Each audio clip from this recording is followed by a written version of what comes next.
Before we start, don't forget to subscribe to my channel for more powerful real-life stories like this. I never imagined a company party could completely change how I saw my marriage. It was supposed to be a celebration, the launch of a project my wife, Emily, had been working on for months. She'd been distant lately, always buried in deadlines and meetings with her boss, Andrew. I told myself it was just work stress. Every couple goes through rough patches. That night, I got dressed up for her. Navy suit, polished shoes, the cologne she once said she loved. I wanted to stand beside her, proud, the husband who supported her success. The hotel ballroom shimmered with champagne laughter and polished smiles. Emily looked incredible.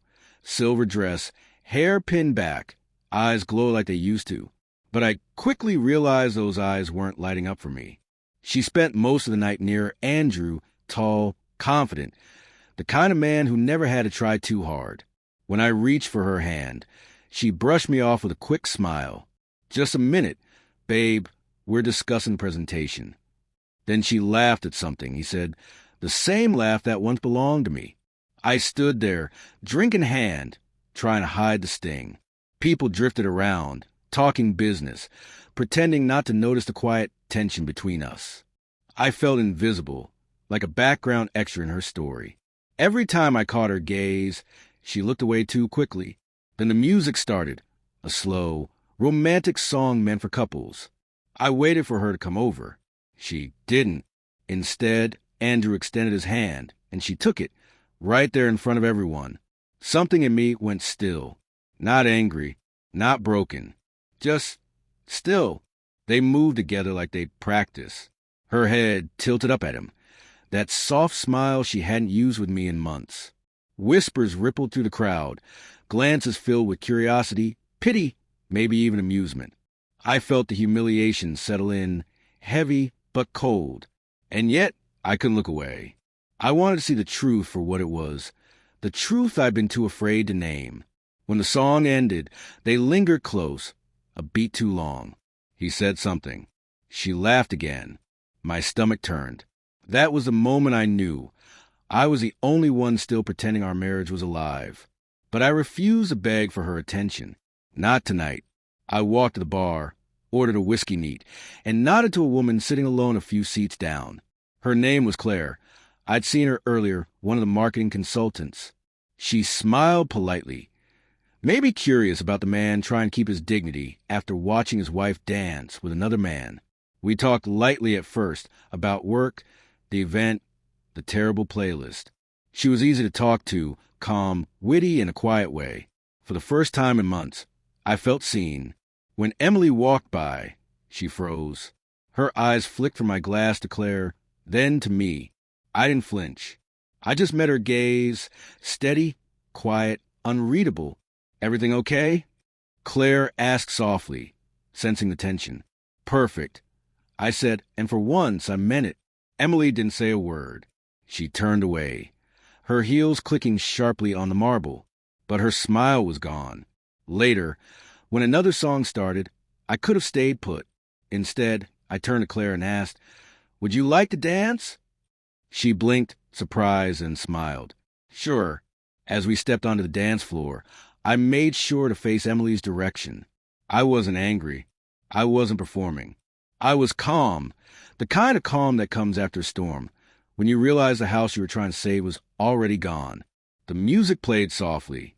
I moved with quiet control, not to prove anything, but to exist freely in a space Emily once owned completely. From the corner of my eye, I saw her watching. Her expression flickered between shock and regret. For a second, I saw the woman I married, the one who used to look at me like I was enough. But I didn't look back for long. Some moments aren't meant to be reclaimed. When the song ended, polite applause followed. Claire thanked me, and I walked her back to her table. I didn't need revenge. I just needed peace. And for the first time in a long while, I had it. That's when Emily approached. Her tone was cool, but her voice trembled. "Really, Lucas? That's how you handle things." I smiled faintly, setting my glass down. "No," I said quietly. "This is how I end them." She stood there, silent, suddenly unsure, the one without control. Emily didn't say another word. She just turned away. I stayed a bit longer, thanked her co-workers for the evening, then slipped out before she noticed. The night air felt cleaner than anything I'd breathed in months. The drive home was quiet, streetlights stretching like slow-burning sparks. I thought about the years, the anniversaries, the burnt coffee mornings, and the promises we swore would never fade. How quickly they had. At home, I hung my jacket over a chair and sat in silence. Not the painful kind, the peaceful kind. An hour later, she came in. The door shut softly, cautious. "So that's how it is now," she said. "You make a scene? Flirt with some random woman to prove a point." I took a slow breath, staring at the half-empty glass in front of me. "I didn't make a scene, Em." "You did." I just stopped pretending it wasn't happening. Her arms folded tight. "You're overreacting. It was just a dance." I finally looked up. "No, Emily. It was never just a dance. It was everything before it. Every time you made me feel like I wasn't enough. Every moment you laughed at someone else's jokes while looking right through me. The dance just made it visible." For a second, she looked small, the mask slipping, before her voice turned sharp again. "You're being dramatic." "Maybe," I said, standing up, "but at least I'm not blind anymore."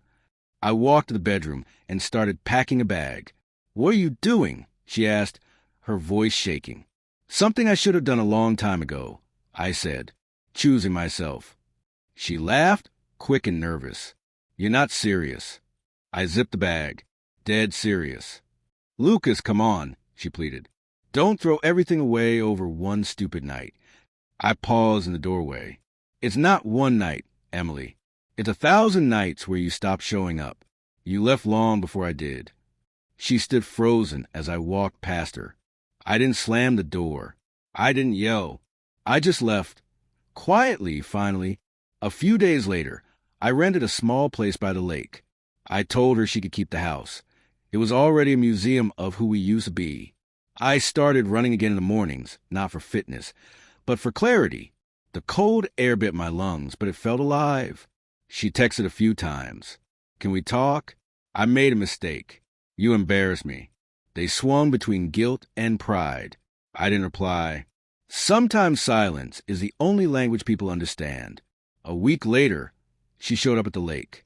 I saw a reflection in the water before I heard her voice. "Lucas," she said softly, "I miss you."